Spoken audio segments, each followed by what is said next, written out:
come off of the plane, I not lie. I actually go up on the ground and kiss the ground. Did you literally? Were you that happy to be here? In my mind, I think I did it. Maybe, but I was happy, man. I was happy to be. What was your first impression? Of Africa, all right.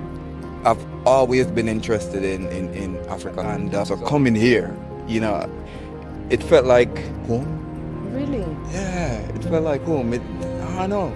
It's just, that's the feeling I got. I'll give you an example. I remember when I just came here, I went on a date with this colored, right? And she went on a rant about black people. Okay. Right? So I'm sitting there and I'm like, this girl know I'm black. Right? And so I asked her, I'm saying, you know I'm black, right? And she said, yeah, but you're different. And I'm saying, how? And she said, you're a foreigner. Okay.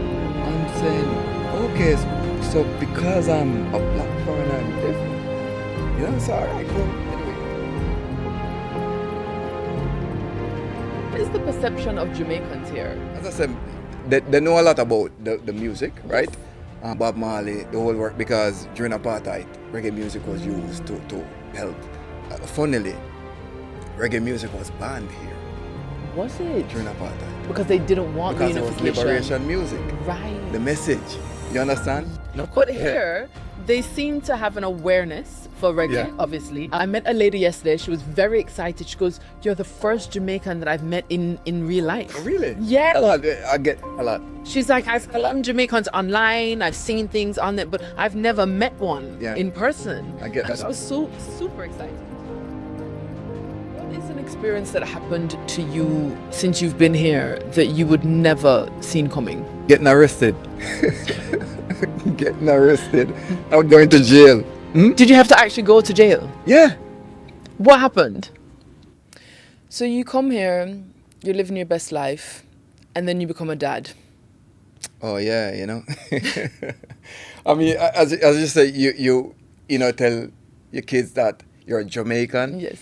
We always tell my daughter, you're Jamaican. Okay. Because you're half German, half Jamaican. Yes. You know what I mean? But she knows it. She even knows the national anthem. For Jamaica? Yeah, yeah. My girls sing it every day. Zip 103 FM. I listen that every day on the internet. Yes. And she always hear it. 6 o'clock in the morning. Yeah, and well, 6 o'clock, which is Jamaica time. I think 1 o'clock here. Okay. Or something like that. Yeah, it's 1 o'clock here. So she always hear it. And I remember her mom was singing it one time. And she said to her mom, Mommy, no, don't sing it. You're not Jamaica. You're not Jamaican. The experience of raising a child here, in terms of identity, you know, her mom's German, you're Jamaican. She was born here? Yeah. So she's going to be born and presumably raised for right now in South Africa. Yeah. So I'm just wondering, what does that look like in terms of her identity? Will she identify as being South African, do you think? That's a good question, because on paper she's not. Okay.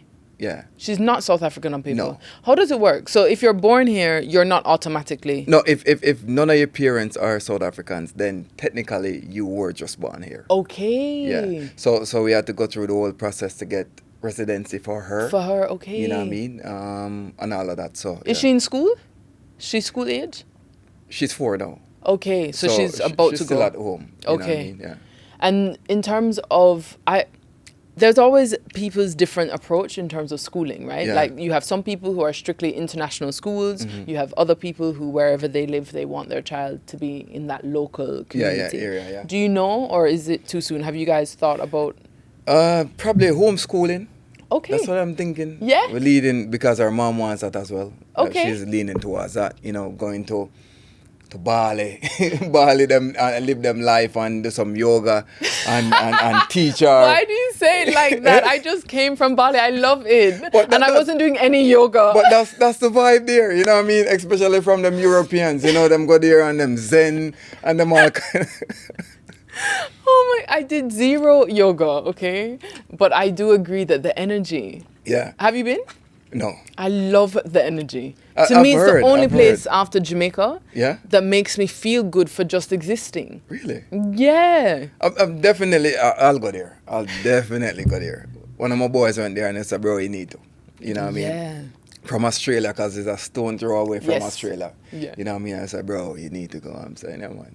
So you're leaning towards homeschooling. Yeah. That's really interesting. I feel like more people, more parents now Yeah. are thinking about homeschooling. The thing is, because for me, and growing up in the school system back home in Jamaica, you know what I mean? And the maths and the this, What all school that did we you had go to to? do. Meadowbrook. You went to Meadowbrook? Yeah. Okay. What school you go?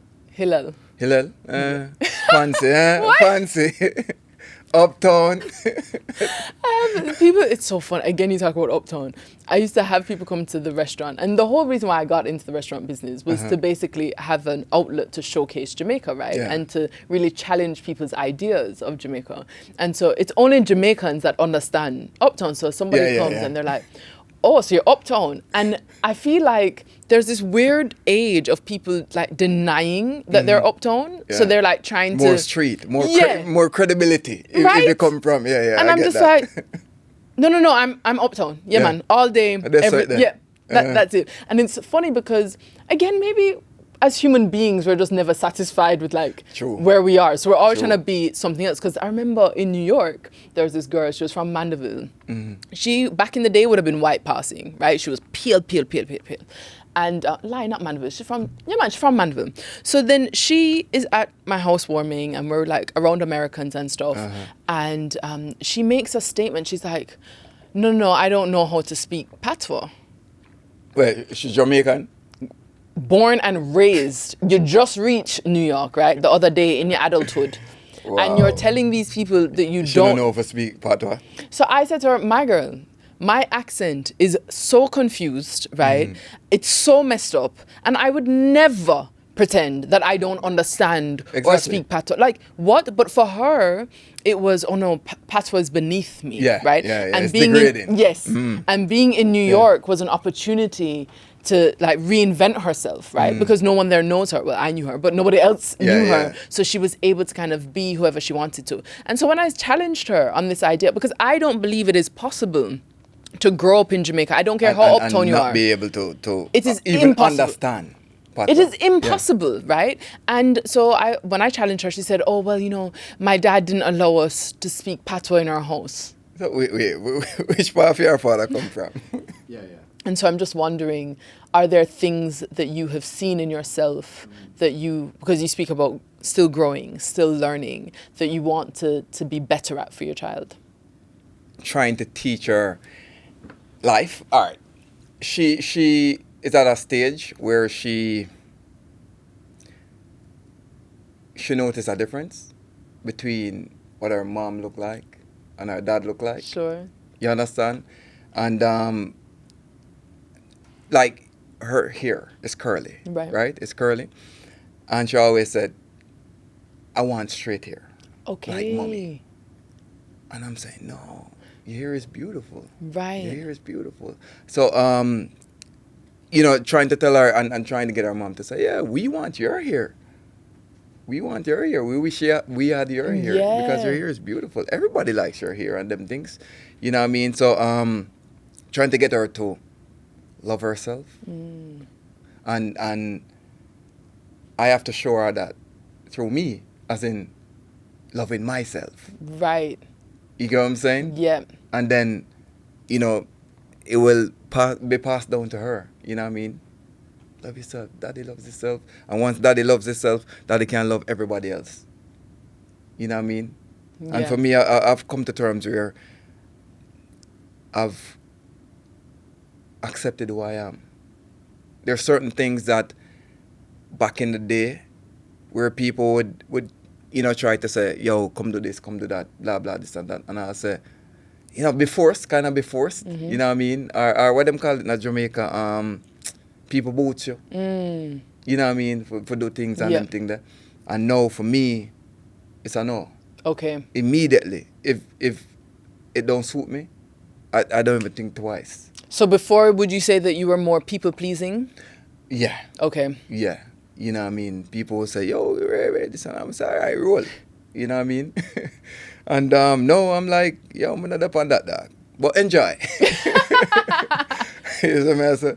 It's funny that you say about your daughter and hair, and you know, hair is so important, like within the black community. I always say to people, I feel like it's the only non-black thing about me because I don't know nothing about hair. I'm not good with hair. If I had a small round head, I would have shaved off my head a long time. Really? I'm just not precious about hair. Even again being in England, and I remember once I was filming this reality TV show, and the lady in the room was an older white woman from like the middle of nowhere, not London, out in the bush.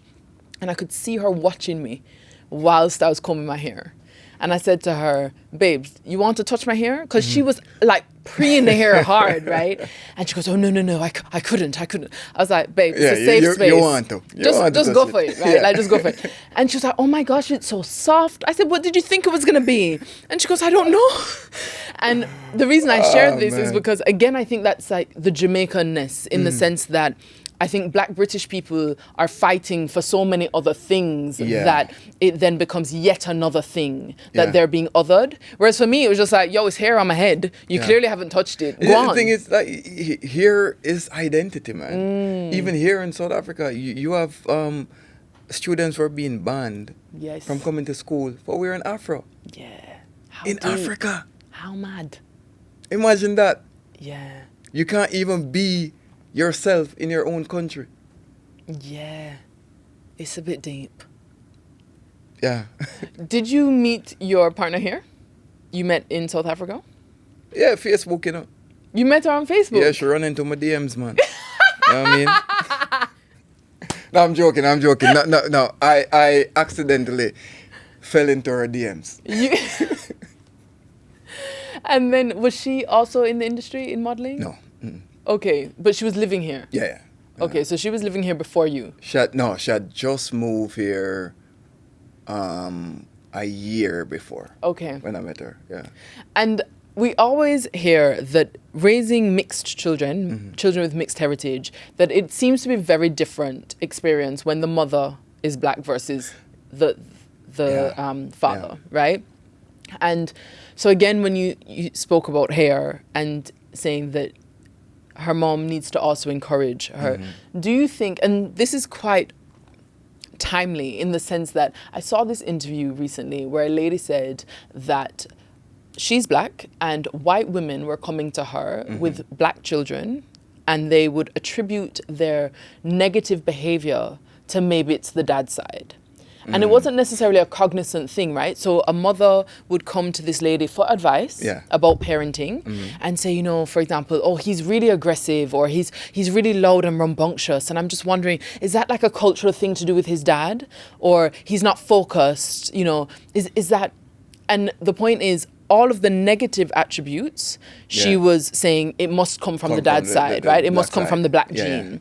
Whereas anything that was positive was just normal. That's how kids are. That's society. That's how society is. That's what they have, you know, pushed on us. I guess maybe I'm just naive. Because when I heard this, I was like, really? Like, because it's your child. Yeah. Right? Like, it's one thing to talk about something intellectually or make an observation. But I'm like, people are really out here having their own flesh and blood and still holding on to these beliefs. It's stereotypes. And, it makes no sense, to be honest. I mean, a lot of times it's human behavior. It's human behavior. That's how kids act sometimes. And the thing is, sometimes if that's what they see, they will adapt that behavior. If they see it around, and it doesn't necessarily have to be in the household. It could be school. Yes. It could be anywhere that they spend the day socially and come back home with it. So it doesn't necessarily mean it comes from either parents. It's just life. Yeah, exactly. Yeah. My other thing that comes to mind is, do you guys have a similar parenting style? Because, again, people have stereotypes of what it means to grow up with, like, Jamaican parents. Yeah. And whilst I find most of them deeply amusing from a comedic value, it's not my lived experience, right? So, like, when you see people doing skits about, like, you can't speak or you can't open your mouth. You can't. Yeah. I didn't live that, right? Yeah. Like, and Me neither. I'm aware that people have. neither. I'm not disputing Yeah. that most stereotypes come from a place, right? I get that, but that wasn't my experience. Like, my dad was very open and very like Yeah. calming, and there was no shouting in my house and all these that, yeah. things. So I don't know what disciplining in Germany looks like. They tend to seem very organized and structured, like culturally. And so I'm just wondering, when you're parenting with someone that's not Jamaican, It's a challenge. what It's are a challenge. What are some of those challenges? Because the thing is, with our mom, it comes to, it's like just soft love. Kind of everything is no shouting, try to sit down and, you know. Gentle parenting. Yeah, exactly. I'm chilled, right? But so I won't shout. But you know, in Jamaica, I get the look. I tell people all the time, all I needed was the look. Exactly. I wasn't going You anything just further. say, and once your parents do that, you just shuffle up. You know what I mean? So I mean that's me. That's me. But as I said, sometimes I say, yo, there's a conflict in terms of when she gives trouble or she does something that she knows she's not supposed to do. You know, come, hug, kiss, Right. put her on and say, what's the matter and all of that. I'm not upon that. I'm not upon that. I say, you don't do that because this, that. You understand? Yeah. Or else I get a spanking. That's it. Yeah. You know? And so as I said, sometimes there's a bit of a conflict in terms of how to, you know what I mean, raise her. It's funny because I think that we don't necessarily consider these details before we choose our partners in general. Yeah. Right? Like, we don't think about, well, I didn't think about like The cultural difference. Yeah, when it comes to parenting specifically. You know what? I remember when I just got here in Johannesburg, my neighbor, Linda, she was 70-something at the time, right? And, you know, we used to hang out with her. You know, she used to invite us over and, you know, come have some tea. She's from Scotland, actually. Okay. So, you know what I mean? Very British. And, you know, she said, and it has never left me. She said, if you want your life easier, date somebody within your culture. Really? Yeah. Well, what part you didn't listen to? The tea wasn't good, or the message wasn't like... Linda was speaking wisdom. That's what she said. And I mean, no, I totally get what she meant. Yeah. You know what I mean? Linda, I get what Linda meant too. Yeah. We both weren't listening to Linda. Not at all. The other thing that also comes to mind as you say that, a Jamaican guy once said to me that you should always date within your financial bracket or above as a woman, right? And at the time, I was just like, oh no, but like, you connect with people. Yeah. I was more about And like... love is love. You know? And And yeah, so I completely like dismissed what he was saying, Yeah. right? And now, looking back, I agree with him too. I wasn't listening to Linda and I wasn't listening to him. yeah. Yeah. You know, lesson learned, right? Lesson learned. Oh my gosh. Do you think you'll have more children? Not sure, you know. Really? Not sure. You know what I mean? The thing is, being here with no family member, right? Everything falls on us. Every single thing. You get what I'm saying? It's not like we have a auntie or a cousin or a grandma or grandpa where we can, you know, left the baby with and go do things. So if she has something to do, then I have to make myself available to take care of the baby and vice versa. You know what I mean? So it's tough. Yeah. It's tough. You know? It's funny because the last time we went home in particular, so my children have been to Jamaica multiple times, from in the womb, out the womb, really? all the Nice. time, right? But the last time, because they're getting older and you kind of see them interacting with their environment more, Yeah. it becomes a different experience, right?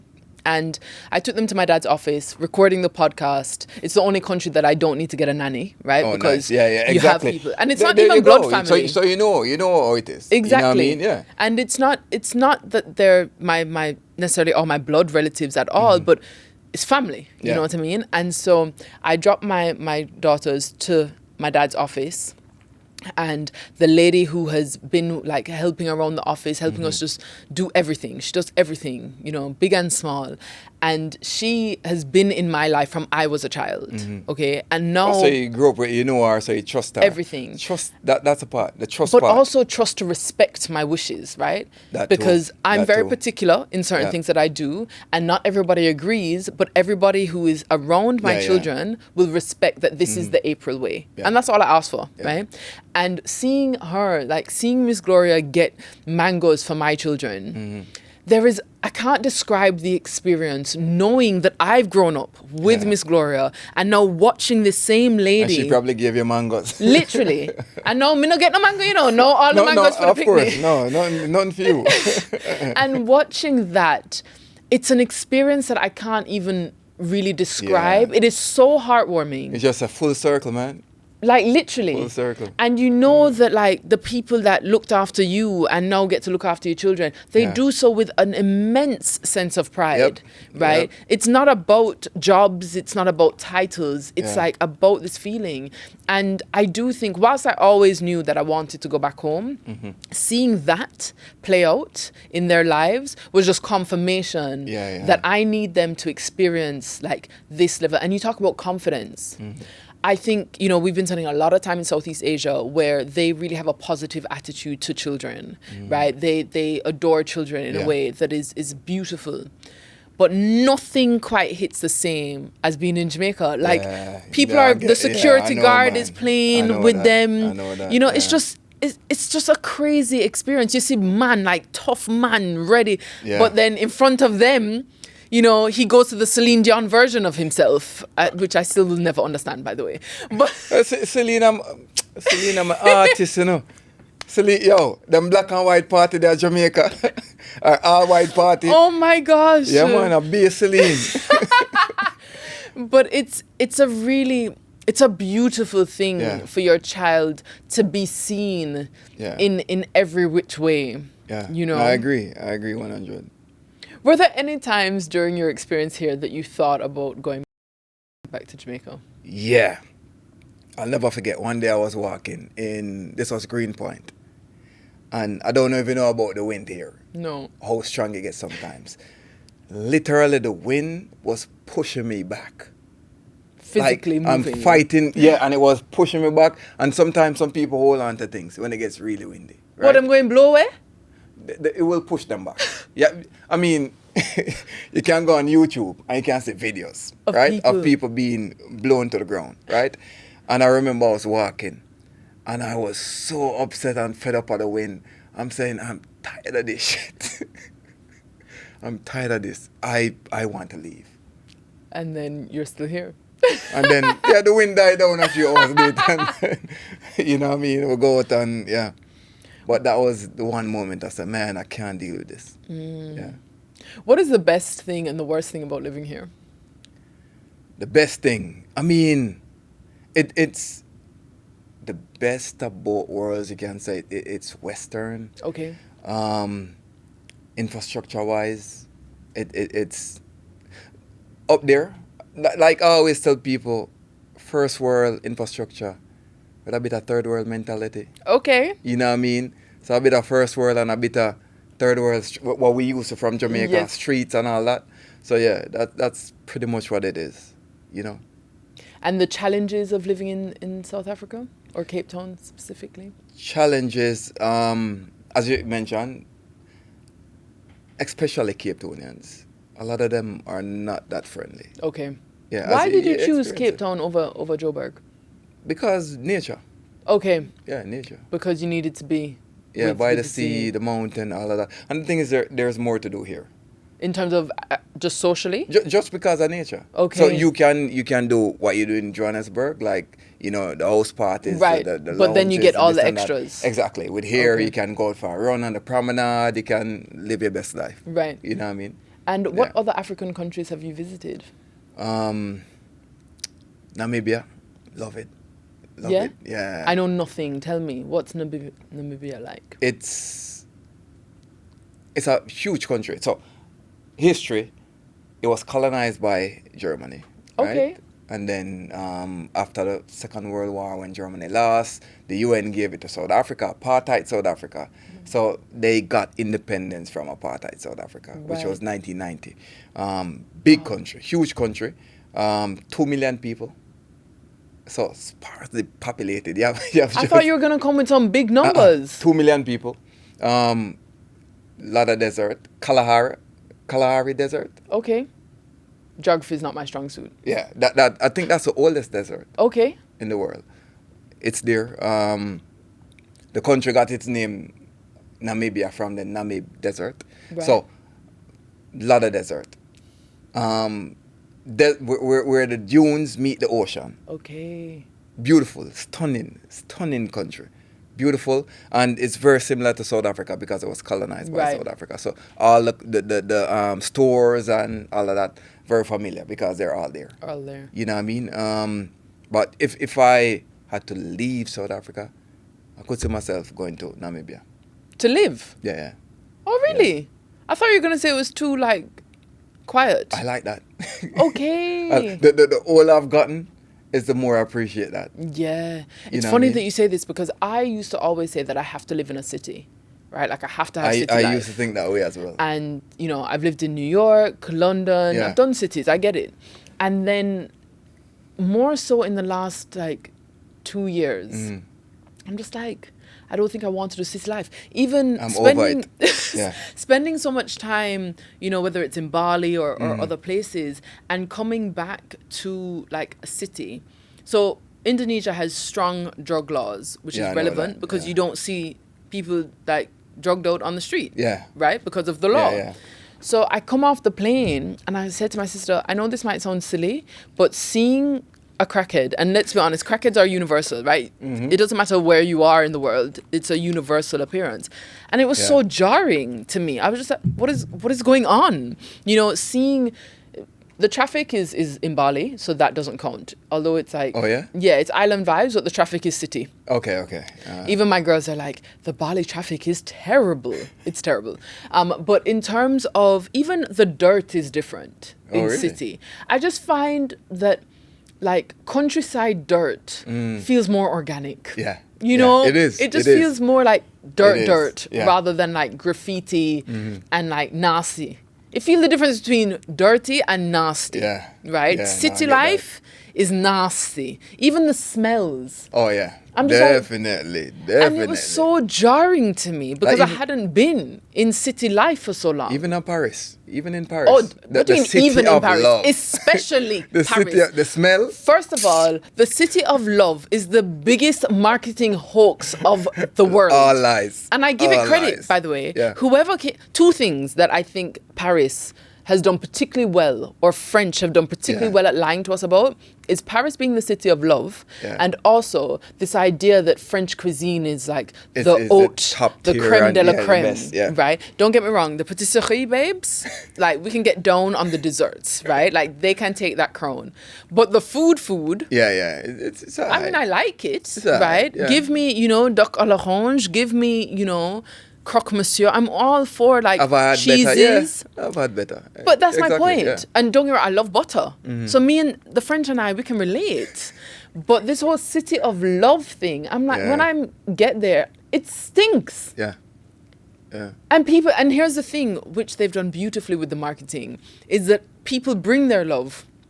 It Yeah. goes back to the expectation effect. Yeah. Because you've been told all your life that this is That the this city is- of love, you bring that expectation and our brains will look to confirm our beliefs. Yeah, you're right. But You're the right. minute you just stop for a second and look around. Look around. I mean, there are even some streets in Paris that you dare not to walk down. You just look down and say, oh, Not that all right, one." now what? You It's so understand? true. Yeah. What is South Africa known for? Or Cape Town? What do people expect to receive here that you think is a little bit different to the reality? Uh, I think wine, and I think that definitely lives up to the expectation. May I tell you a secret? Tell me. May I tell you something?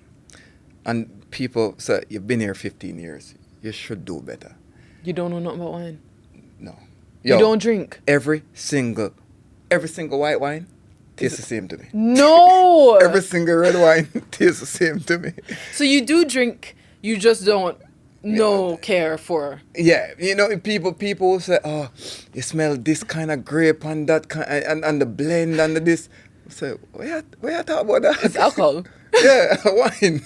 You know what I mean? That's so funny. Yeah, I remember one of my boys, he came here last year, and we went to a wine farm just for, the sights and scene. Not really wine, because I don't really care about wine like that.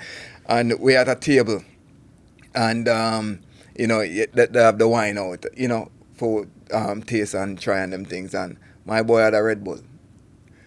And the man just goes and pop it and just... No, he did not. He put Red Bull in the wine. And everybody look on him like, what? Man, just drink it. Man never care.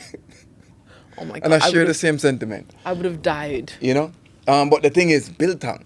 Have you tried biltong? I love biltong. Exactly. What Americans call beef jerky.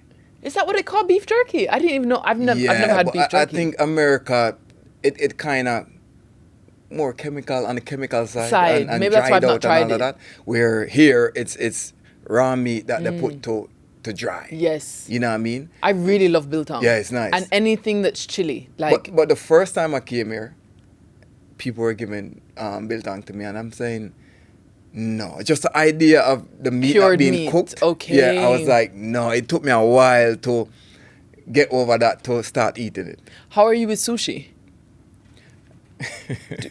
First time I tried sushi was here. Really? Yeah, you have a lot of sushi places here. Okay. And same thing, just the idea. I went home and put on a pot and put in some oil and throw the sushi in it. No, you did not. Yeah. Oh my gosh. That's what I did, but no, I'm all right with it. You're okay now?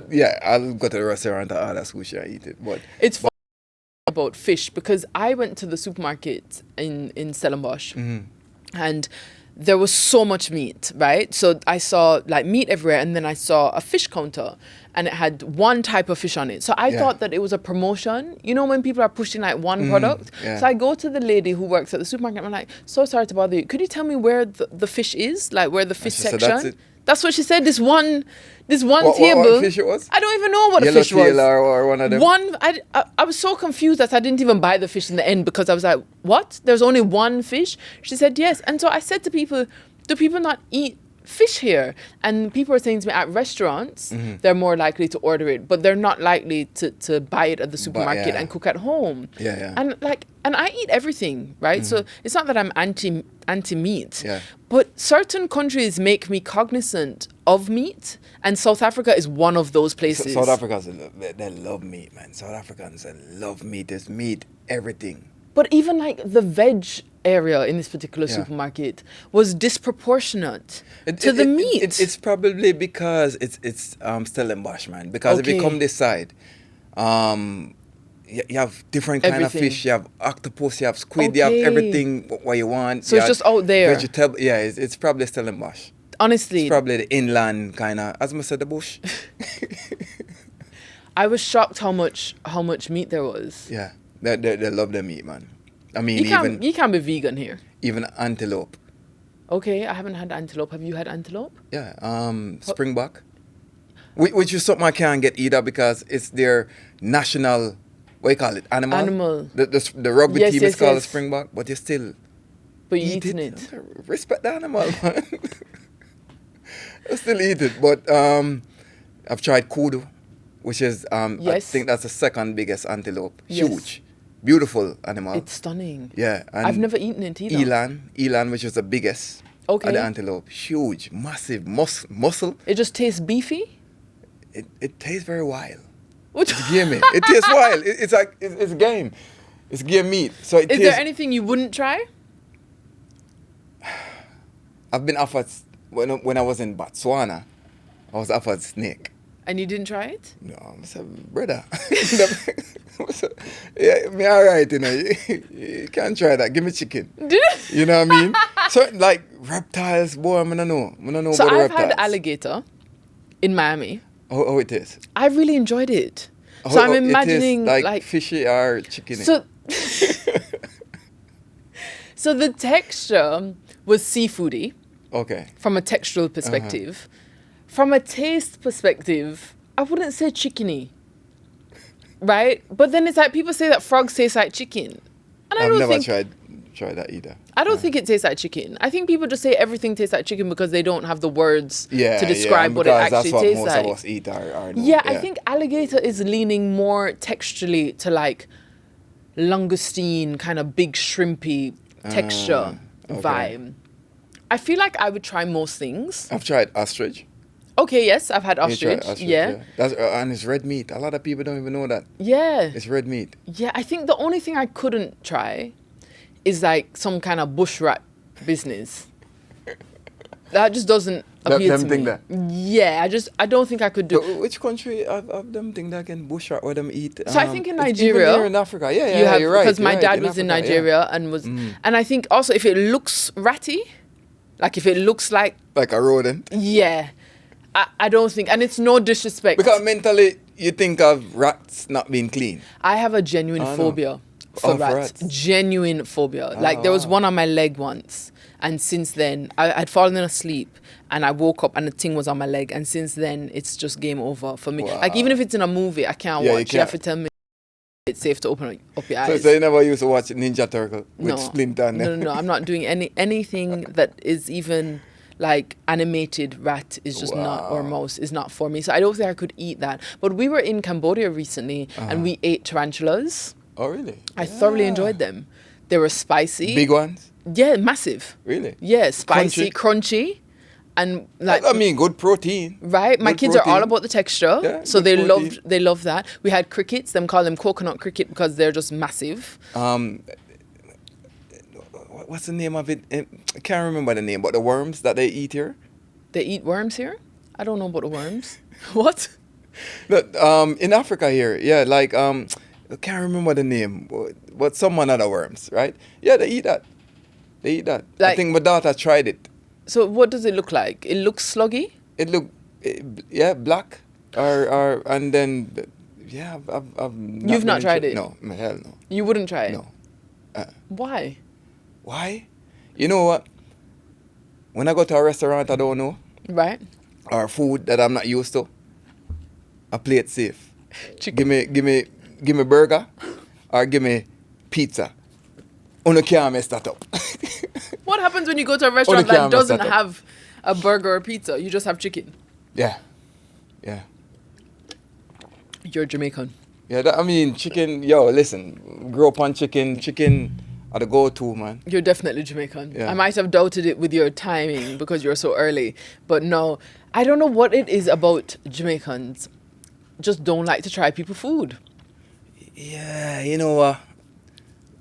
And I love trying people. So I'm not black with my hair and I'm not Jamaican with my palate. But yeah, no. Everything else. For me, like, all right. Have you tried pop? Somebody was telling me it's the Yeah, the pounded maize meal, maize meal. the I've not had kind it of look yet. like mashed potatoes. Okay. Right? First time I tried that. So basically, and you eat with your hands, right? Right. So you take it, you dip it in gravy, Yep. and then you eat it. Right. And the first time I tried it, I'm like, all right, thank you. You understand? And I said, you don't like it? And I said, no. Because the thing is, by the time it goes into your mouth, Right. the gravy gone. The taste, you already swallow that. And then it's just this bland texture in your mouth with no taste, right? Right. And people always say, oh, it depends on who makes it for you, this and that. Okay. And you know, I've given it another So you have tried or it. a few other tries, but it's still the same. And I'm sorry, yeah, I'm all right. But, it's a staple here, and Okay. people love it. And I get it. It's cheap as well. Okay. It's cheap because it's just maize meal. Right. You can make and you just put whatever and you mix it until it turns creamy or whatever. Right. But I It's might not think for that. you. Yeah, no. I mean, I was a vegetarian. Oh, really? Here, yeah. And that's when I discovered you can eat quinoa. You have a thing called mallet. You Yeah. have so many grains. I cook quinoa for my girls today. Oh, really? Yeah. Yeah, you have so many grains. I don't eat rice. And different things. So I you like don't to- eat- Why? So, I did some work with Pulse once, Mm-hmm. and I was like 14, and I was on a crackers and water diet, right? Which I'm sure you can understand. Mm-hmm. And after that, I just never went back to the rice. I never Really? loved rice before. Wow. And I think having the time away from the rice, I was like, cool, I'm not gonna like waste Yeah, calories on rice.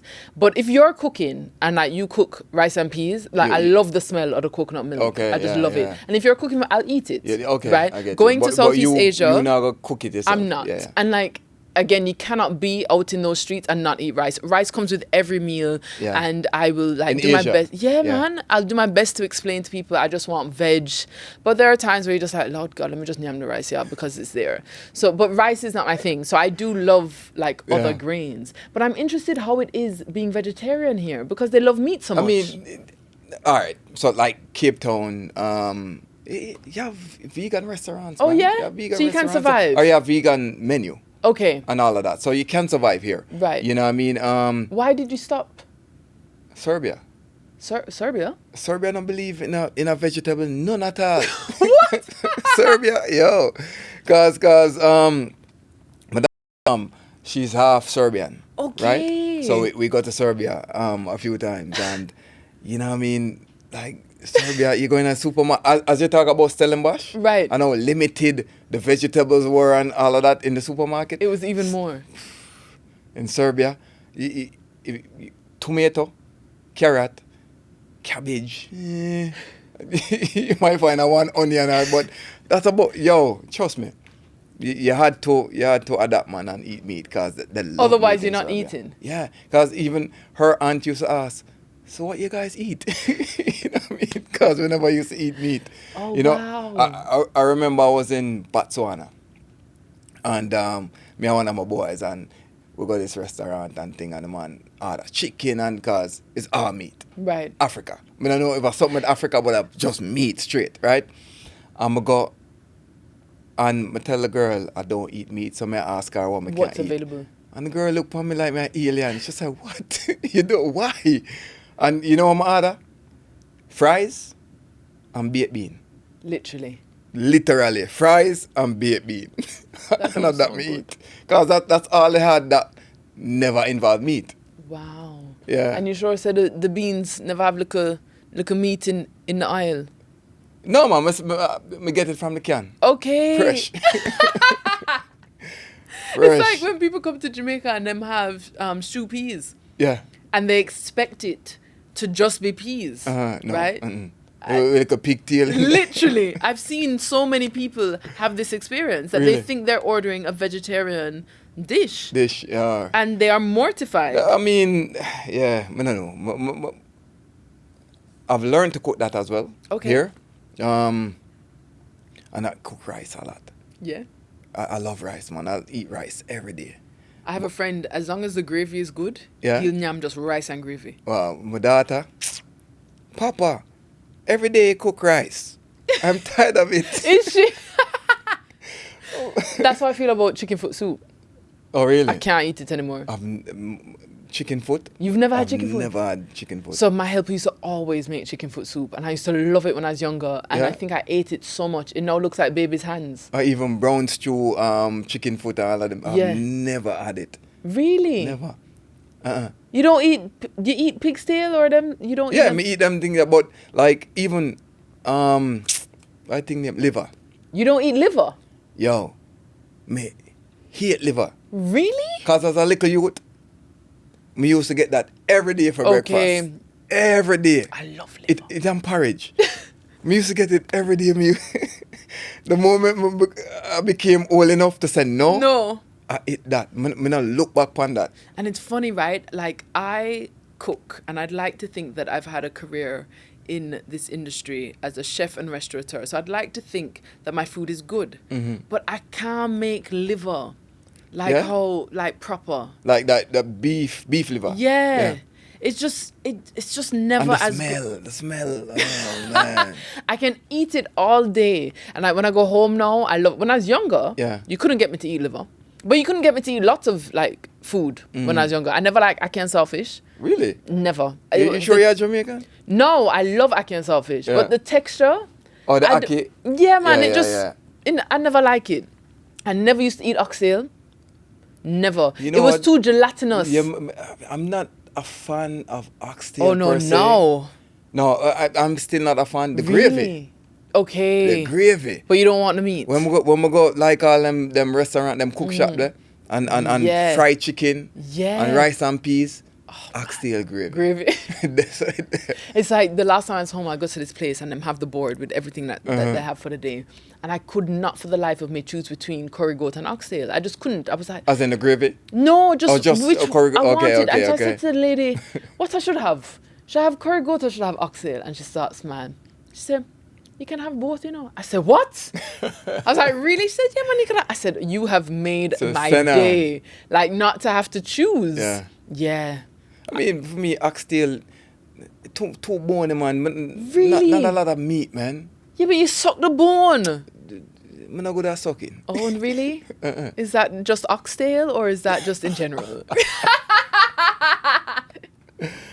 Yeah, I don't know. It's just something about oxtail where I not like, man. Oh, You understand? man. And but me have some virgin when them eat oxtail, you know. When them done, you know oxtail them eat, you know. Bone mash up, everything mash up. Everything. Yeah. Oh, You know I what I love mean? Jamaican food, man. Yeah, and that's the one thing I miss here, man. Because you don't even have the ingredients. Yeah. My girls were asking for plantain because normally their breakfast is like scrambled eggs, Yeah. plantain, pear. Plantain you can get here. I couldn't find it. But no, you're not going to go in a normal supermarket and get Okay. it. So you have like the West African, the Nigerians and all You of can that. go find who have it. they have a little store or a little shop where you can go. But sometimes you have to drive for, half an hour, 45 minutes to To get just that. go find You the know what I mean? plantain.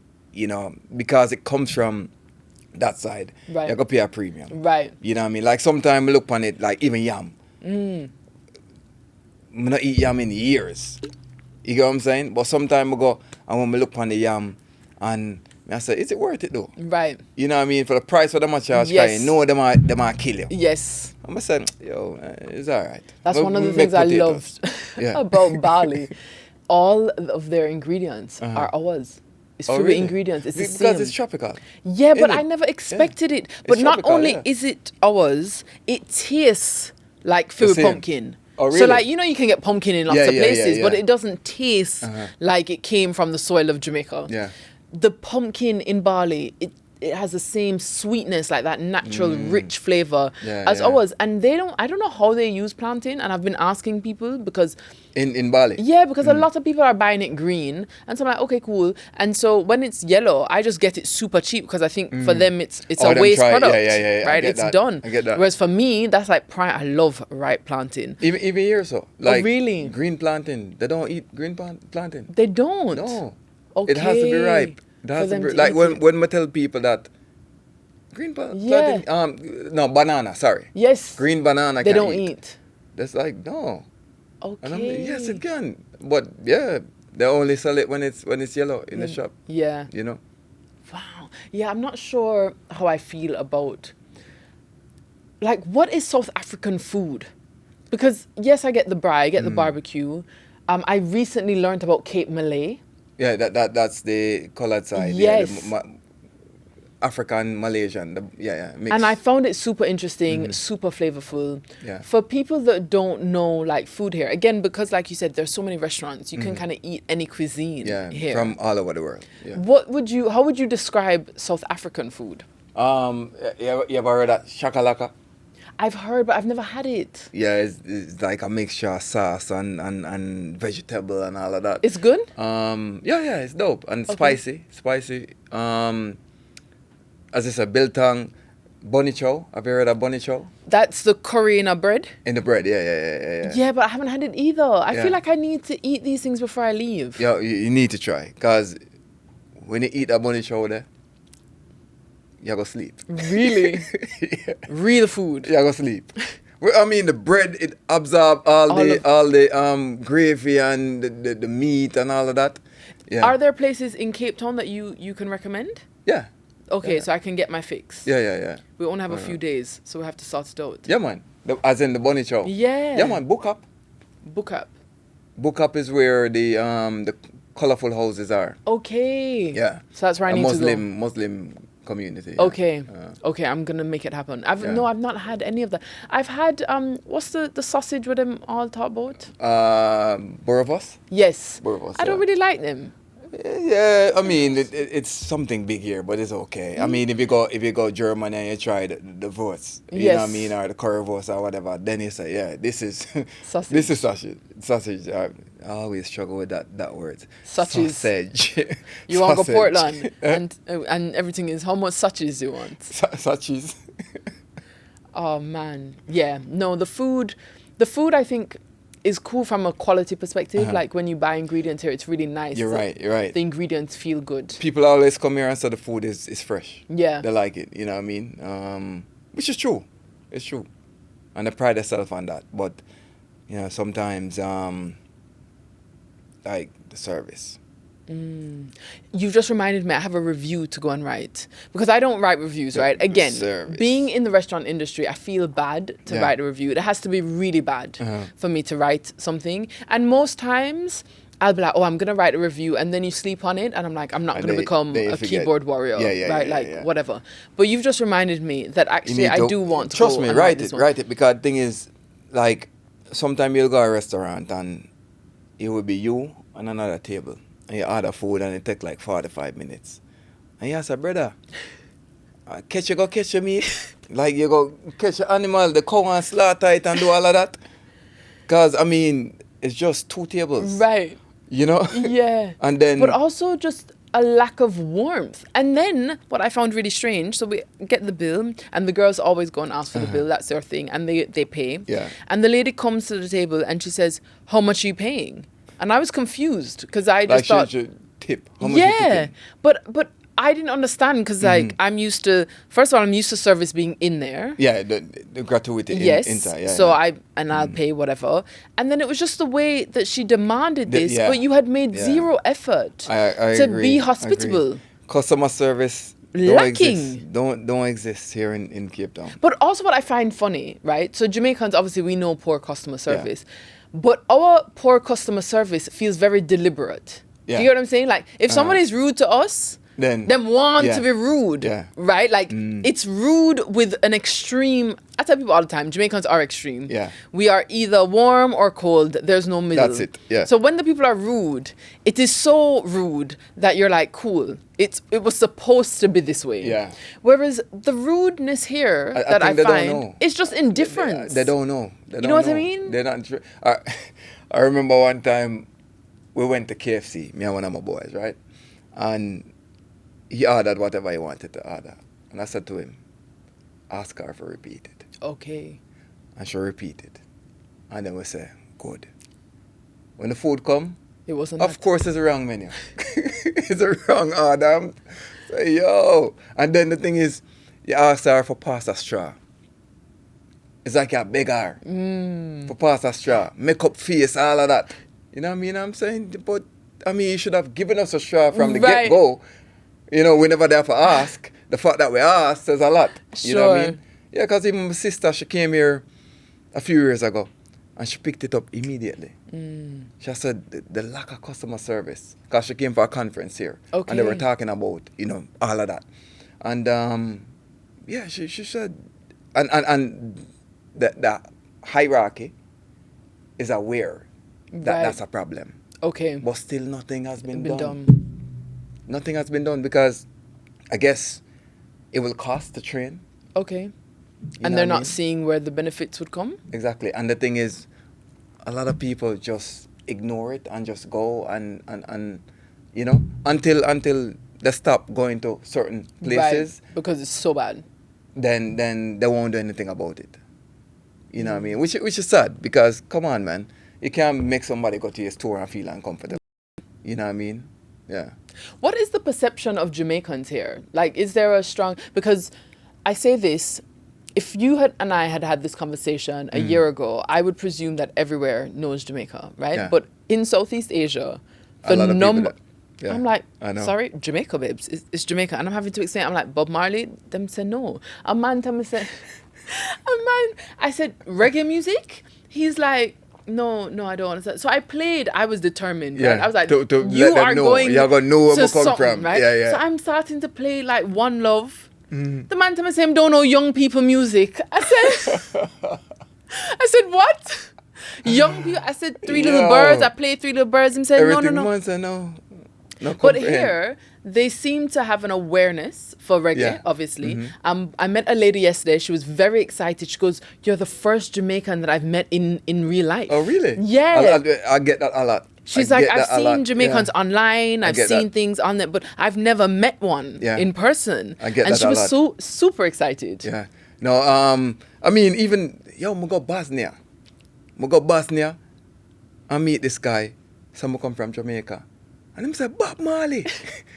You understand? Him say, One Love, this and that. And say, even, Bosnia, them no way.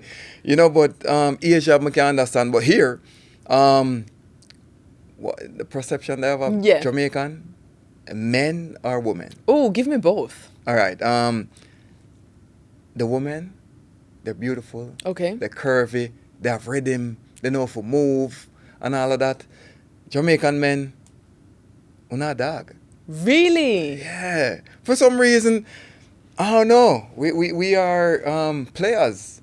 Really? Yeah. More so than other cultures, or just men in general? Or Jamaican men? Jamaican men. Okay. It hurts. It hurts. Yo, listen. So is there truth to that, do you think? The first few years I got here, that stigma was attached to me. Okay. You see that Jamaican model? Avoid him. Really? He likes You're just women. a womanizer.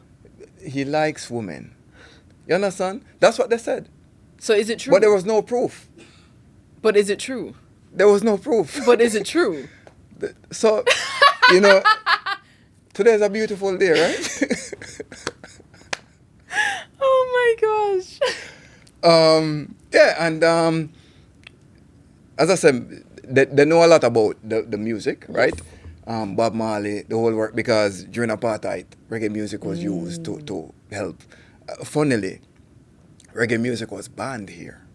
Was it? During apartheid. Because they didn't want Because reunification. it was liberation music. Right. The message. You understand? Yeah. So whenever the music came, they will, like the apartheid government would slash the records, the vinyls, the 45s, slash it, so it skips so you can't really hear. You know what I mean? Yeah. What's that thing? Wow. And the thing is, a lot of people here think Jamaica is in Africa. Do they? Yeah, I've noticed that. I always ask, whenever they say, oh, you're Jamaican? I'm saying, yeah. And I say, do you know where it is? Okay. Yeah. So even in South Africa, they think that Jamaica is a neighbor. Yeah.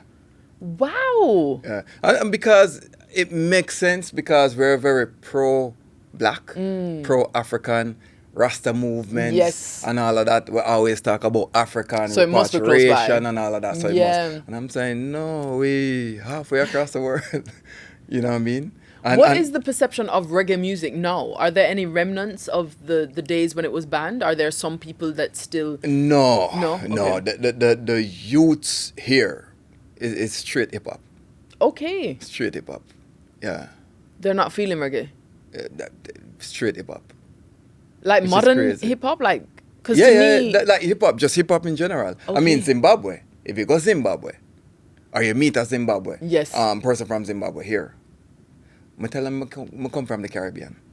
Okay. I not tell them I come from Jamaica. Because if you tell them you come from Jamaica, you're there for hours. Because they absolutely love Jamaica and love the culture and love everything about us. Okay. And when I went there, I saw it. Went to this party in Harare. You couldn't tell me I'm not Jamaica that. Really? The dancing, but them play a lot of old, like 90s dancehall. Okay. And early 2000s. Yeah. Yeah. And the man them a dance, and even part of the man them have like even patois. That's crazy. Yeah, it's crazy. And this is the thing that people don't understand when I say that Jamaica is the best island in the world. Yeah. Because how are you going to be in Zimbabwe and seeing this influence of our culture? I mean, it's crazy because outside of America, black culture, Jamaica have the second biggest culture. Yeah. In terms of black people. Yeah. Influence, even when we go in the gym that I go to. A lot of South Africans, and they always greet me, Wagwan, Top Man, and any little Jamaican, words that they know. Yes. And because of the influence of them watching TV, watching series, watching whatever they watch. You understand? They're like UK, Top Boy, and them things. Yeah. Yeah. So yeah, it's cool, man. And once I say I'm Jamaican, everything changed. Everybody just, like, I remember one time I was with one of my friends who's American, and they asked, where is she from? I said, I'm from Seattle, that and that. And I said, I'm from Jamaica. And they said, what? And the attention turned to me, you know what I mean? So yeah, and again, we don't come here that often. So therefore, when we come here, people try to capitalize on getting to know what Jamaica is or what we are really like, Would you agree that our country suffers from brain drain, right? Like people go abroad and they don't come back. Yeah. Do you ever feel a sense of guilt or like perhaps you should be returning to bring your wealth of experience, your knowledge, your passion that you have grown, right, as a person from seeing the world? Should you be bringing it back home? Yes and no. Explain. I mean, for me, I always say, all right, cool. If somebody busting their ass, right, trying to make it, there's no support there. And you see it with even the Jamaican athletes, where some of them start jumping ship and going to other countries, right? The government has to do better. Yeah. Because if I'm here busting my ass and trying to reach where I want to be, and then when I get there, all of a sudden you're going to run in and try to bring me back to Jamaica and say, and try to do deals with me and all of them things there, I'm going to tell you, F off. You understand? As much as I love my country, you understand, where's the support? It starts from there. So you felt unsupported when you were in Jamaica? No, not necessarily me. But I'm just saying, just in people in general. So I left Jamaica because I felt that my dreams were bigger than Jamaica. And I felt that I had this deep desire to showcase the place that I loved, but to other people. And I felt that there was more weight in doing that abroad, right? Of course, we have tourists that come to Jamaica, and you could argue very easily that you could open a restaurant in Jamaica and you could have Jamaica, blah, blah, blah. But you know what? And I had this idea that, if you could do it in London, if you could make it in London, then you can make it anywhere. Anywhere, yeah. And I always said, I'm coming back home. Looking back, however, I'm not sure if that belief was true. Do you get what I'm saying? Like, I look at the progress that Jamaica has made. I look at the changes that Jamaica has made. And I'm not sure if I needed to leave in order to become like the next version of myself. Obviously, this is all speculative because I will never know. But sometimes I wonder if we are... It's a weird dichotomy because on one hand, we're very proud as Jamaicans, right? Super proud, super confident, can't tell me nothing. And then on the other hand, I do feel like we have this idea that we need to, whether it's education, we need to be educated foreign, you need to have opportunities abroad. It's a weird thing. I mean, you look at most of the politicians in Jamaica, you know what I mean? Their kids end up in the States studying and all of that, you know what I mean? For me, that's telling me I don't trust our education system enough. As a politician, that's what you're telling me. You know what I mean? No, put your kids in the universities in Jamaica. Yeah. Let them stay there. Don't send them abroad. You know what I mean?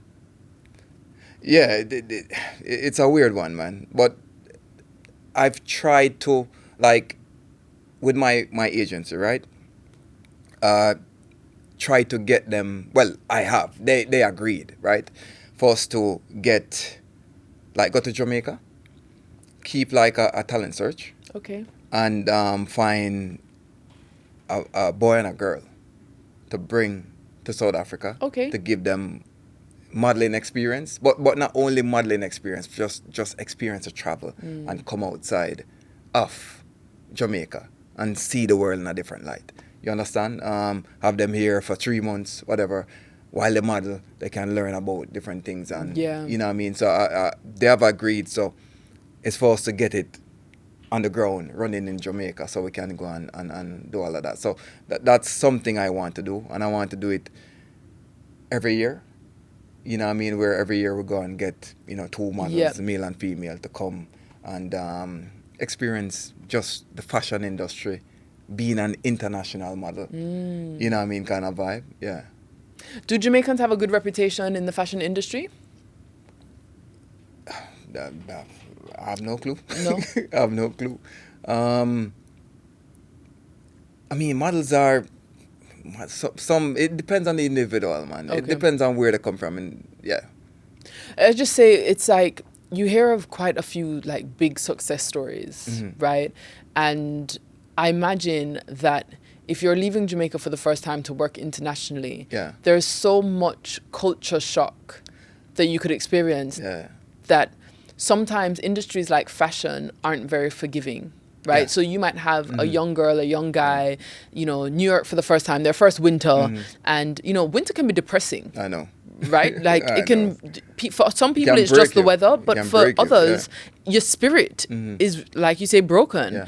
And so if the industry isn't necessarily kind, fashion is what it is, right? It's not necessarily going to make space for Yeah. you to work out your new alignment. Yeah, the thing is, you just have to be adaptable and just take it on the chin, man. Yeah. And just roll with it and learn. And try to learn quickly. You know what I mean? Just try to pick up things and understand how the industry works. You know what I mean? Because I always tell people that us, the models, or the talent, is the least important Okay. to the production. Right. You understand? Because they can replace us. No. Right. You get what I'm saying? Yeah. But they can't replace the director like that. The production company, the this, the that. You know what I mean? All of those are more important than us. So once you know that, Yeah. then you take it how you want to take it.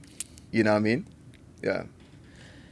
When you think of your life now, did you visualize this? Did you visualize this version? No. What was it gonna look like? Being in Jamaica. Okay. This is when I was like Yeah. early 20s. Being in Jamaica, running a studio, being a musician, Okay. being an artist, you know what I mean, all of that. And just as I said, leaving Jamaica was never on the cards. Was never. Probably have kids, family and all of that by now. But being in Jamaica. In Jamaica. Do you only have one sister? 4. You have 4 sisters. Two in the UK, 1 in the US, and my twin So everybody sister. left. One was born in the UK, and then the other 2 left there. Okay. So being a twin, please tell me that you absolutely love your twin. Like, tell me that she's your favorite person in the world. Please. No, we're total opposites. Yeah, but Total is she your opposites. favorite person in the world? No. Oh, no. No, listen. My sister, I love her. We just knockheads at time, and we have different views Okay. on life. Oh, no. You know So what I this mean? is my dream. No, all right, listen. When we used to go to school, we used to go to Meadowbrook, right? Nobody knew we were related. Oh, really? You don't look alike?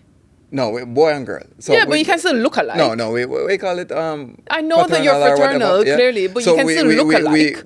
we never used to hang out. Nothing like that. Really? The only way people knew is by the surname. Okay. That's how people knew. Right. You know what I mean? So yeah, her crowd was like the more your side, uptown, uptown, you know what I mean? And me catch me in a garrison. Right. You understand? So as I said, polar opposites. Wow.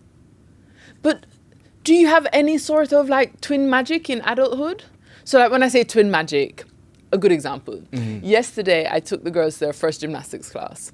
Oh, nice. In the car. Nala did our first one on Thursday. Really? Yeah. So it was so sweet because one twin had been asking about, I don't know where she get this gymnastics thing from, but she's been asking every day. So I said, let me go find a class. Peppa Pig. That's where Nala got it.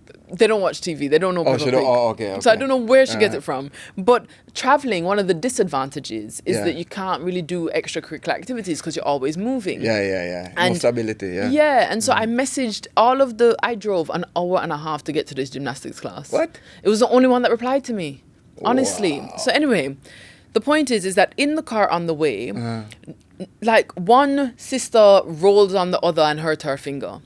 And so the other sister with the hurt finger says, I'm not doing gymnastics beside you, right? Because that was not nice. And you didn't say sorry, okay? And I'm just driving. And I don't get involved. Gotta love it, yeah. At all. So I'm like, okay, cool. As soon as we step into this class, these two children are hand in hand. As soon as, not even a little bit, as soon, to the point where the teachers are like, oh my gosh, they're just inseparable. Yeah. And I'm thinking, that's not what they said in the car. Literally on the way here. I guess it could come down to, safe space. Oh, 100%. Knowing each other, new environment. 100%. You know what I mean? 100%. But what I have learned through them is before, if one daughter complain about the next one, I would try and mediate. And I have learned very quickly to let them sort it out. Don't bother. You know why? Because I'll be upset on your behalf and you have long gone moved on. You're like playing back to normal and I'm still angry. Because I forget things like that. Literally.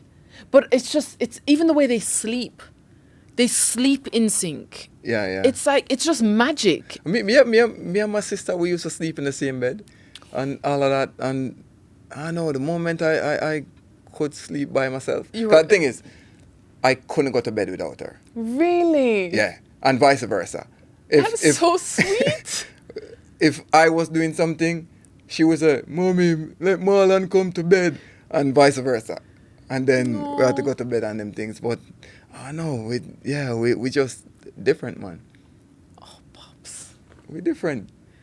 I hope my children don't say that. No, the thing is... Because they're also very different. Their characters are completely different. With them being girls, it probably will stay the same. I just thought I've spoken to other fraternal twins, boy-girl twins, and they said that they're deeply connected. Really? Yeah. And so now I'm like, what? Is it possible that they won't be? I mean, not even by food we're connected, because, nothing, because I'm thinking food, can she cook food? That I don't know. Wow. We'll have a conversation in about 15 years' time, and I'll tell you if I'm traumatized or if I'm happy. Yeah. I'll be traumatized. If my children grow up and they're not still... tight? I'd be so oh my gosh, what have I done? Yeah, I mean, it comes down to them, though.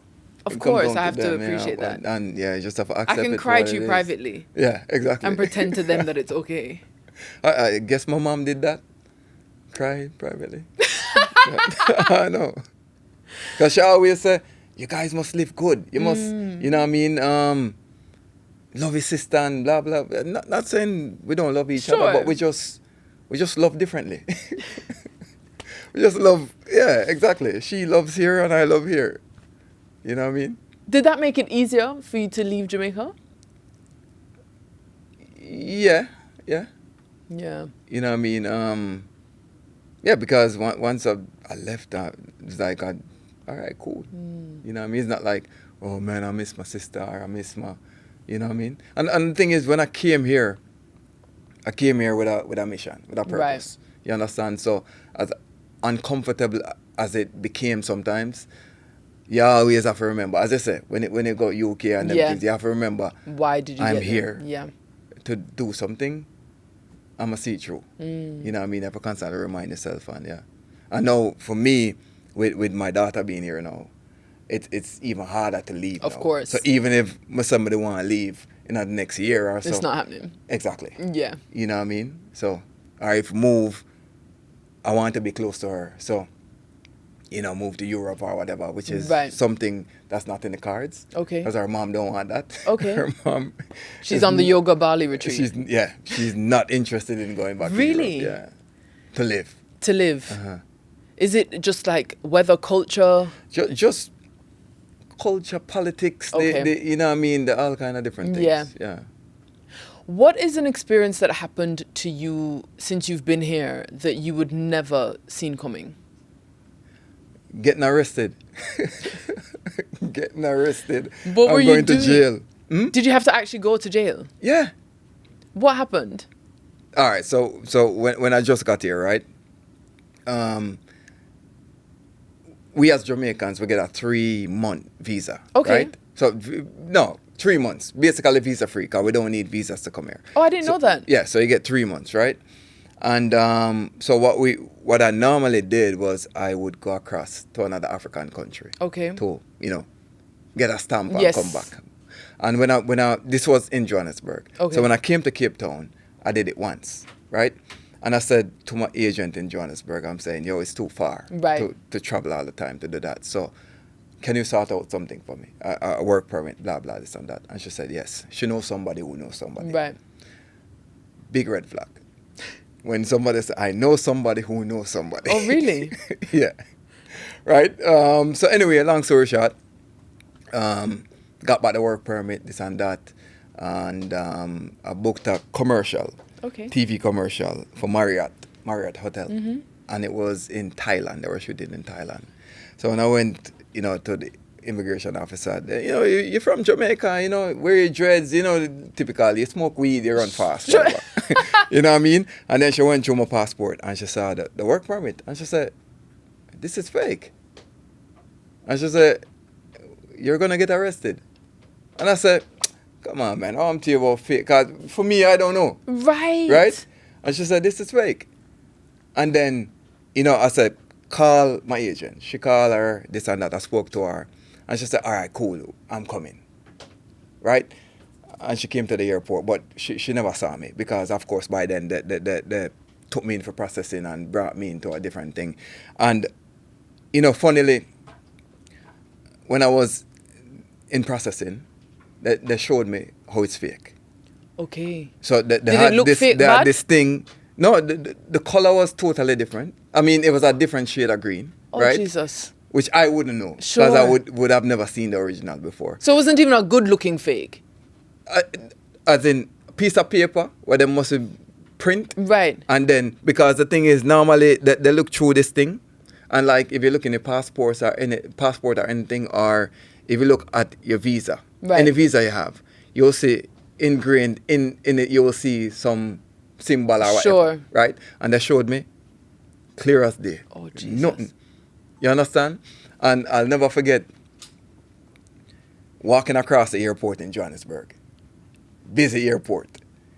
It was me and the Somali guy. And we had handcuffs. And I was talking to the police officer, smiling. And like, people probably were confused. Right. You know what I mean? Why is this? Because we were talking about cricket.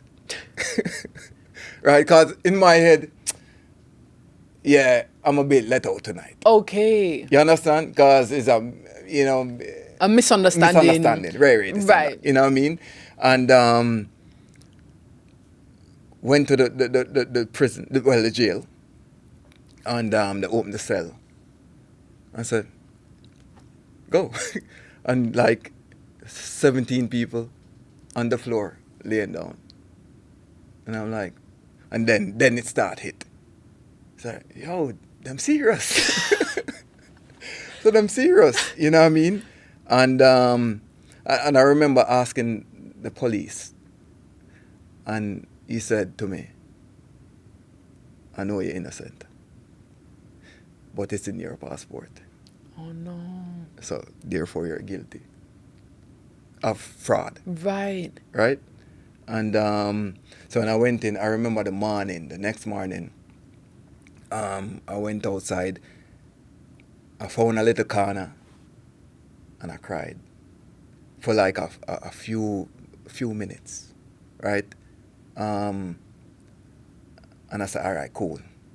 Accept the situation. Right. You can't make anybody say cry. And then I get it. And the thing is, I was worried about my mom. What my mom would have thought.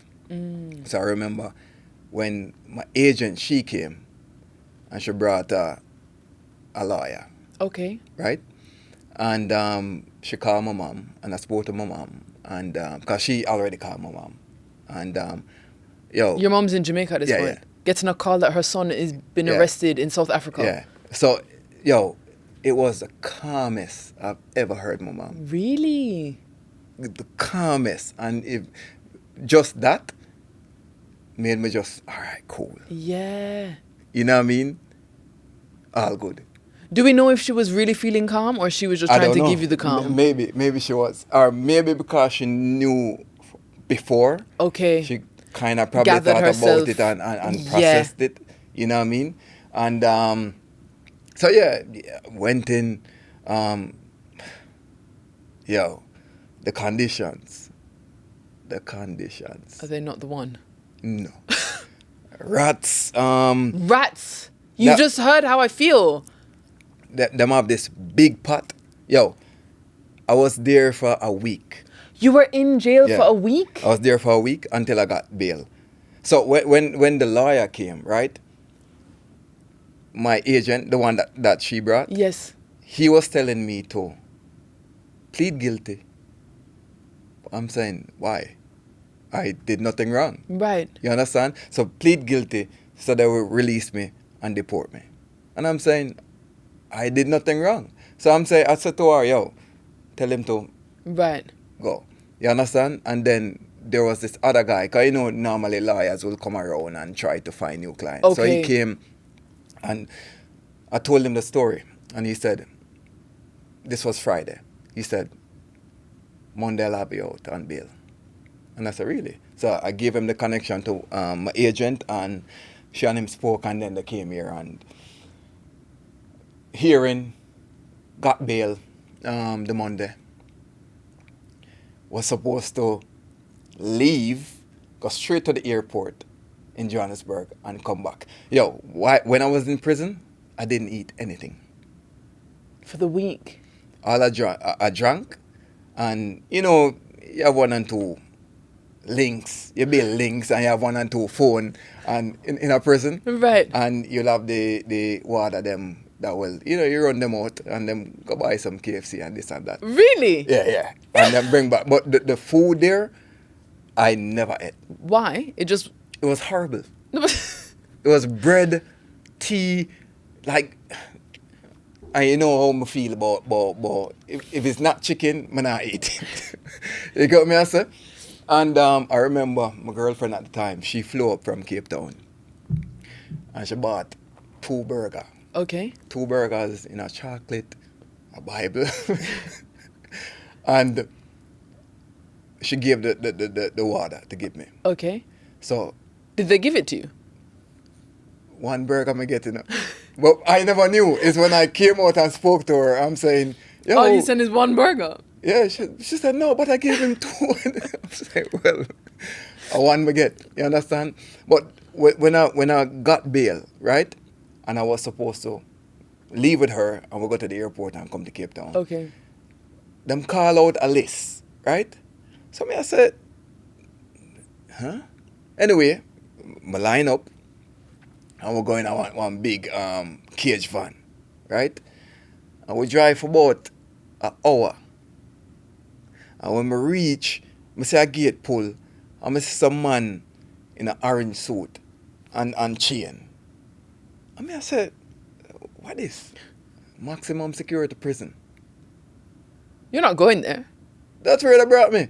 They brought you to a maximum security prison? So when I go, I'm going to say to the driver, I say, yo, I'm not supposed to be here. I got bail this morning, right? And him look at me and him say, all right, go back now, Ivan. go back in the van, and then they brought back another prisoner who was sick. Okay. So he needed medical attention. Right. So me and him rolling at the back of the cage. Yep. And then when we go, and then the driver say, give me a thing. So when I reach, I disappear. him not know where I come out. Just take on myself, and then meet with my girlfriend at the time and this and that, and then we came to Cape Town. Yeah. And then I had to be back and forth for court and all of that. Because the thing is in what they charged me for was fraud. Right. You know what I mean?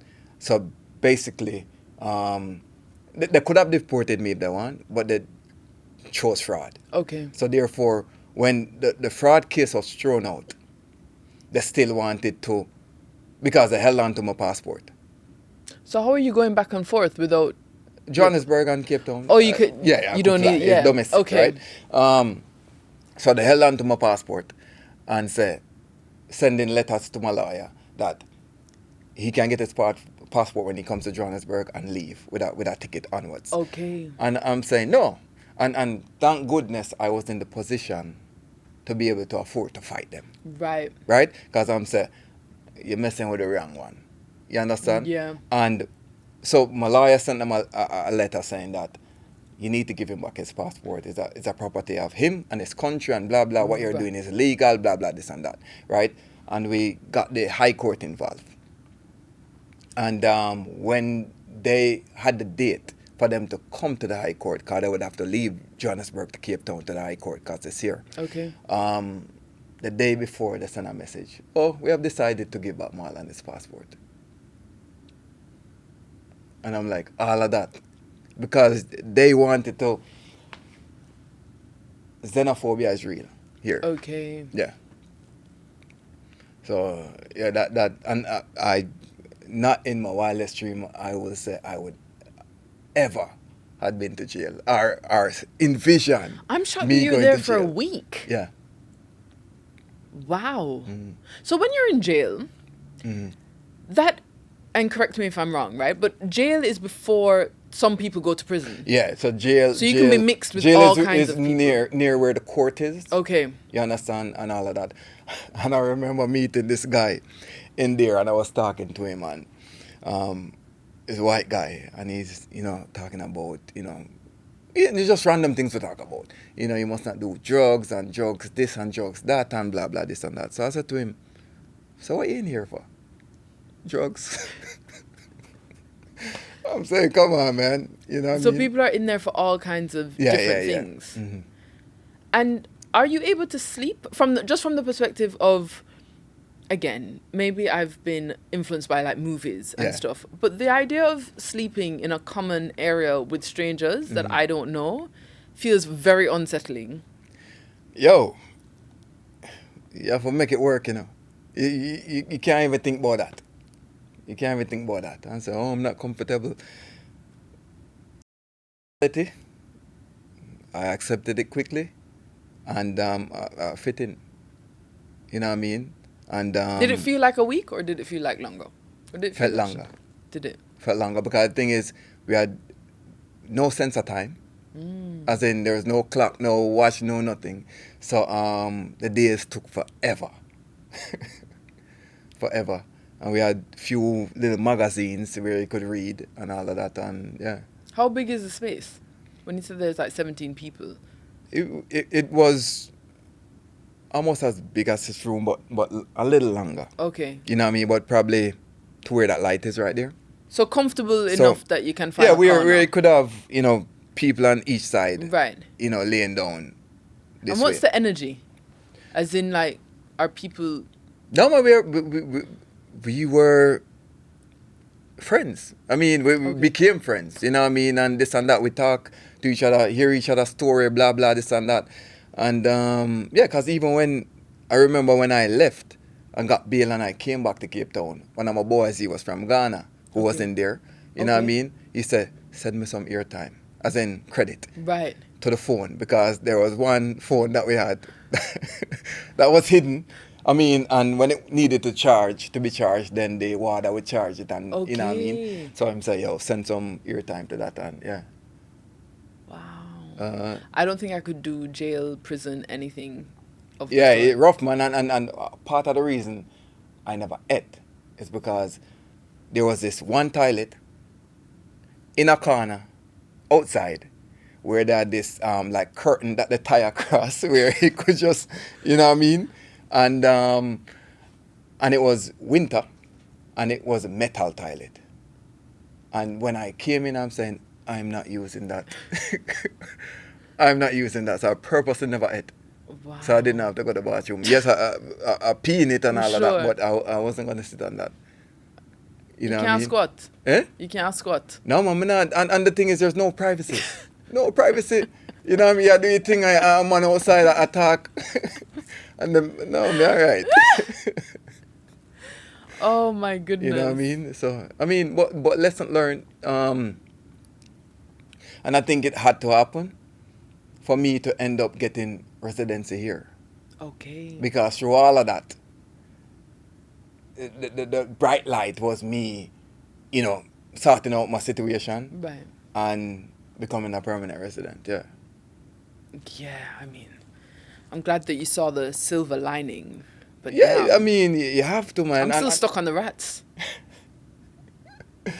And yo, when the man push the big, you know them big, where them boil soup in Jamaica and the crab soup and yes, them, one of that the man push with tea. And then in a little passage, you see the little rat them run up and down. And I say, me nah, me alright. Is there anything about your move, your life that we haven't touched on that you'd like to speak about? Not necessarily, no. Really, I mean, but I have to think about it. Oh yeah, Hugo Boss. Okay. Yeah, I did that. I did a campaign for them, which was shot on the Hugo Boss yacht. Ooh. Yeah, that was cool. Tell me you were a bit excited. Huh? Tell me that you were a bit excited about this one. I mean, I can't swim. I can't swim. I hate big body of water. Right? So, I mean, yeah, you can say excited, but being on that, and you know, when I came off, I was wobbling, man. I was Really? like, feeling, yeah. I mean, and then they asked me, oh, can you swim? Because they wanted somebody to jump off into the ocean. It's a me. I'm saying, wrong person, you asked. Me not do that. Nope. Oh my goodness. You know what I mean? But it was cool. It was a dope shoot, dope exposure as well, you know. So that was cool. What do you think in this like day and age, like you say about everyone wants to be a model, what do you think that people underestimate? So, for example, I knew quite early on that I wasn't cut out for the modeling industry in the sense that I love food too much. Right? I feel like I'm thinner now than I was when I was even Miss Jamaica. Oh, really? Yeah. Oh. At the time, I just love food. I also, when you're Miss Jamaica, you don't really have to go to castings in the traditional way, right? Yeah. Because you have a get title. requests, yeah. So you get it's a bit requested, easier. yeah. But the minute that, like, prior to that I'd have to sit in a room with people and like wait. I'm not saying that I have an ego. It's not about an ego. I just don't like sitting and waiting. Yeah. Right? And that's the thing. There was a lot of waiting. There's a lot of waiting. Even on set. Oh, it's just so much Even waiting. shooting. There is a lot of waiting. So much waiting. Yeah. And then also, the people that we're waiting with, I'm not trying to disrespect models, so please don't come for me. Yeah. But respectfully, there's just not that much to talk about, right? Like, especially, I don't know if it's an age thing. I'm just trying to caveat this by No, saying... I get that. But it's not the most, like, interesting conversation. But I guess it comes down to, as I say, being a model or doing modeling. Which is why that really resonated with me. You get because what I'm saying? I completely because understand for us what you're saying. guys, when we meet at a casting, we don't talk about anything about modeling Yeah. or the casting that's gonna happen. girl vibe we is talk very about different. every football, we talk about every Yeah. little stupid thing. Yeah. You know what I mean? So I guess with girls it's different. I think so. You know And so what I I mean? knew that it wasn't for me. And for, like, again, as you say, like, do modeling or be a model.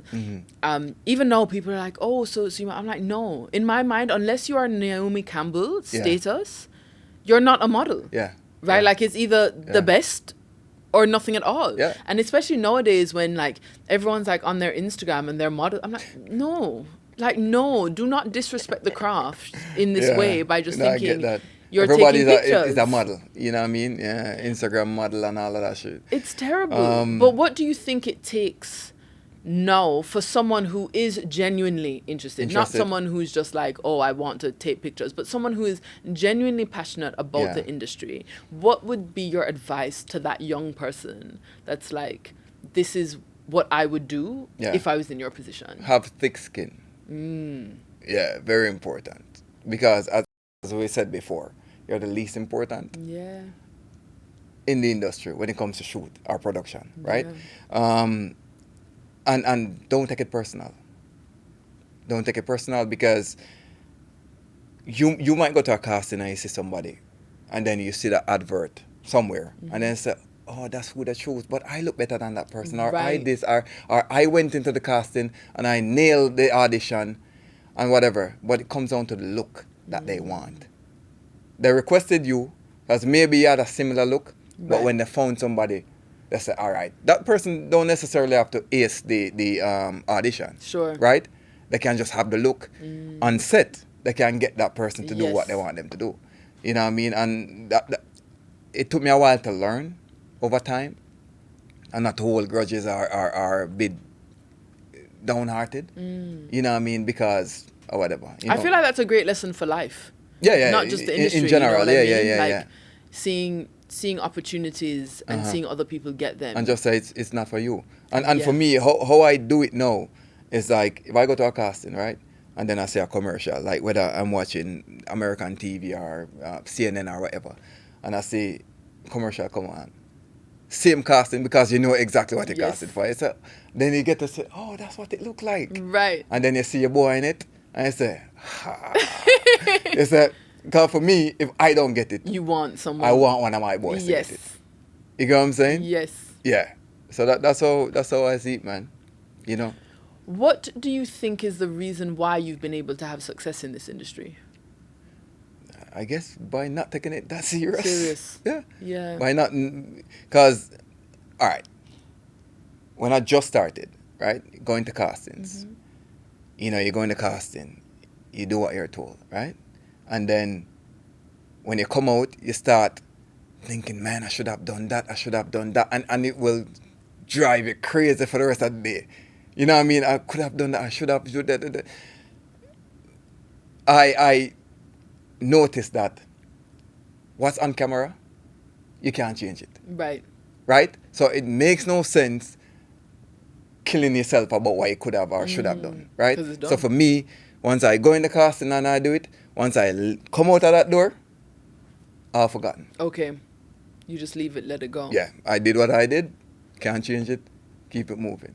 What's the worst criticism you've received? I remember once I went to an agency in New York, and at the time I didn't understand what they were saying, and now I understand it. And the lady said to me at the time, she says, "You're just pretty and we don't do commercial." And I was just like, oh. I think it was also the use of the word just that I was like, okay, that's a bit mean. And also at the time, I thought to be a model, you're supposed to be pretty.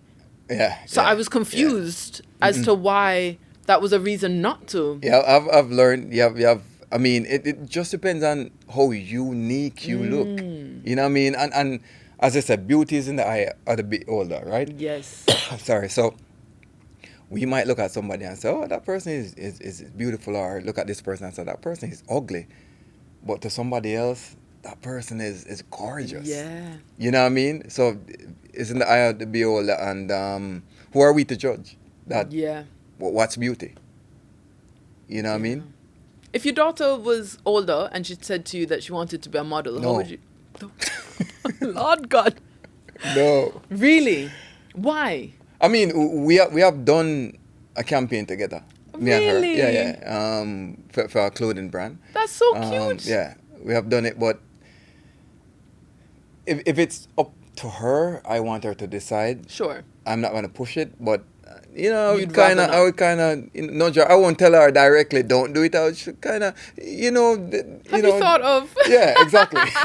Because the thing is, I've been around, I've seen, I've objectified, women in swimsuits or bikinis are getting dressed, and I don't want men to do that to my daughter. It's so funny. I was having this conversation with somebody about 2 weeks ago. And I was saying, so we were having a conversation, and he is a very well-known person, and he was just like, any partner of his can't be doing like lingerie shoots and stuff like that, because that's a reflection on him. Right. I was like, but it's a professional setting, right? Like when you go to do a lingerie shoot, it's not you walking half naked just out in the roadside. And I said, when you do a fashion show, you can't be like, oh, excuse me, please, I needed some space to change, because you need to put the next look on and keep it moving. Immediately. Right. And I was like, and everyone's in the zone, everyone's professional and in the zone. And he said to me, let me tell you a story. I was like, go ahead.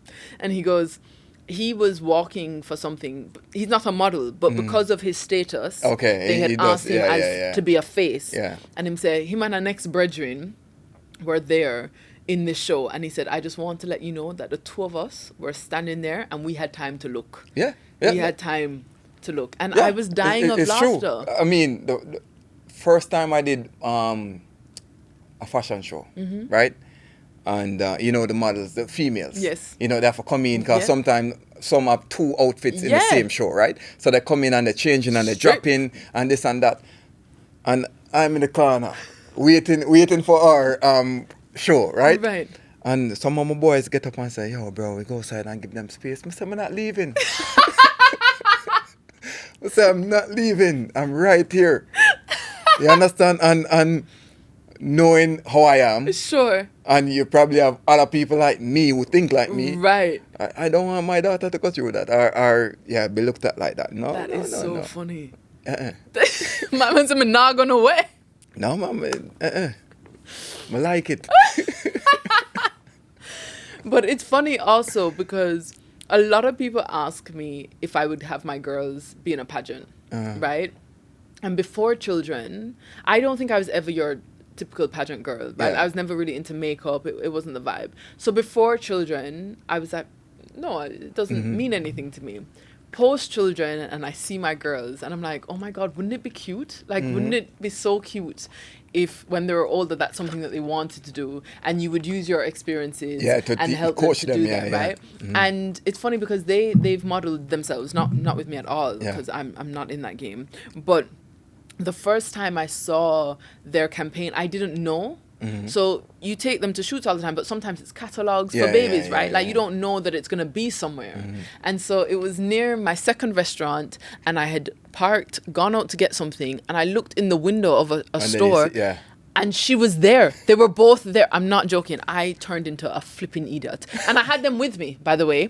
I'm running across the road. So one's on the A board, one's in the window of the store. And I'm like, oh my, that's her. Like, that's her. I go into the store and I'm like speaking to people that work there. I'm like, these are the babies that are in your window. And I think at first they're like, are you mentally okay? Right.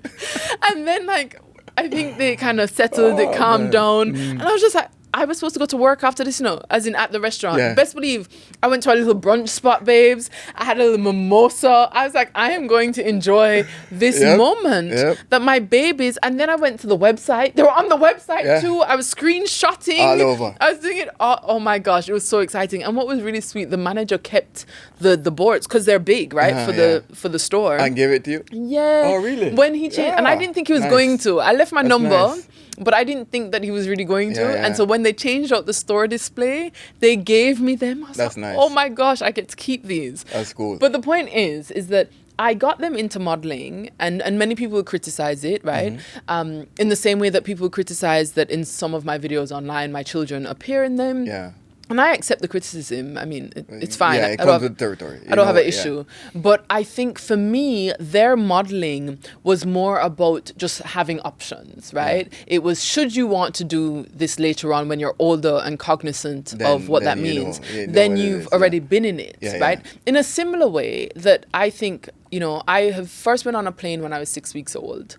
I don't remember being 6 weeks on a plane, but always knowing that I was able to and that happened, it made me feel like travel was accessible in the way that I kind of feel like they'll never remember that shoot, right? That was definitely a mommy moment. I completely accept that. But knowing that you did it sometimes gives you like the encouragement that should you want to, well, I've already done it. The reminder with the images, right? 100%. And I do think that, you know, it's funny because on the same like line, I completely see the dangers of constantly having like an image, right? Like constantly thinking of yourself in that way. Yeah. My dad was very adamant about like character and education. It wasn't about looks, which is probably why I was not a great Miss Jamaica, because I've grown up just knowing that it's who you are and how smart you are. Yeah. You know, and I think that for my girls, I definitely want them to have all of that, but I wouldn't mind a little Miss Jamaica action. A little more. You know what I mean? At the side. But also, you know, by the time our children get old, who knows? Who knows what the world's going to look like, right? Like probably AI is taking everyone's job. There you go. You probably won't even need like humans to do it anymore. You know what I mean? It's just crazy. Madness. Anyway, I think we've covered it all. I think I've asked you everything that I've wanted to ask you. My last question is... No, it's an easy one. All right, got you. If your life was a postcard, what would the picture look like?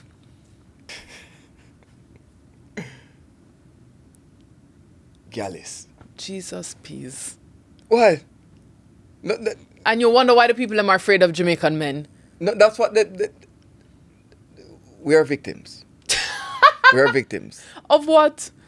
Of being called players and all of that. So you would just rather embody it but not be named as such? No, man, for represent for what they say we are. So you're just living up to their expectation? To the lies. I'm just living up to the lies. Yeah, right. You're a joker. Thank you very much.